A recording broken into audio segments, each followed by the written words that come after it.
Kung hindi ka manalo sa 20, hindi ako hahanga. Sabi ni Shaquille O'Neal sa Team USA. Si Shaquille O'Neal ay hindi mapapahanga ng Team USA kung hindi sila mananalo sa mga laro ng hindi bababa sa 20 points. Ang Team USA ang pinakapaboritong manalo ng gintong medalya sa 2024 Paris Olympics.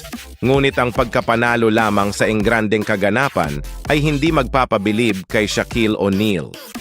Sa The Big Podcast with Shaq, tinanong si O'Neal kung ano ang pinakamababang halaga ng mga puntos na dapat manalo ng team at ang 52 years old na si Shaq ay nakakuha ng medyo mataas na bilang. 20? Kung hindi ka manalo ng 20, hindi ako impressed dahil isipin mo na lang, sabi ni O'Neal. Nakuha mo ang pinakamahusay na mga manlalaro sa mundo sa isang team. Kung manalo sila ay dapat na manalo, ngunit kung hindi sila manalo ng 20, ang mga tao ay pag-uusapan sila. Hindi maikakaila na ang US, ang may pinakamagaling na team sa Olympics. Inaasahang mananalo ang Team USA sa bawat laro para sa kadahilanang iyon, ngunit sa palagay ko ay hindi makatwiran na humanga lamang kung manalo sila ng 20. Bagamat hindi ako naniniwala na naabutan ng ibang bahagi ng mundo ang US, ang agwat ay hindi gaanong kasinlaki gaya ng dati. Halos lahat ng mga team sa 2024 Olympics ay may maraming kasalukuyan o dating mga manlalaro ng NBA sa kanilang mga ranggo, kaya't mas mahirap para sa Team USA na paalisin ang lahat sa kanilang landas. Credit to Team USA, natalo nila ang kompetisyon sa kanilang unang dalawang laro. Tinalo nila ang Serbia 110-84 at pagkatapos ay ang South Sudan 103-86.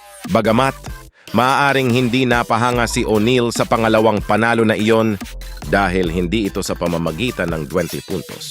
Lalabanan ng Team USA ang Puerto Rico sa final group stage game at inaasahan ko ang isang medyo komportableng panalo din doon. Ang isa pang panalo sa pamamagitan ng double digits ay makakasiguro rin sa top seed sa knockout bracket. Malinaw na nadismaya si O'Neal, ngunit sa wakas ay ginawa ang kanyang Team USA debut sa 1994 FIBA World Championship. Pinangunahan niya ang team sa ginto na may 8-0 record sa torneo at pinangalan ng MVP. Pinalampas ni O'Neal ang pagkakataong maglaro sa 2000 at 2004 Olympics. Tumanggi din siyang maglaro sa 2002 FIBA World Championship at tinanggihan ang isang imbitasyon na maging bahagi ng 2006-2008 US preliminary roster.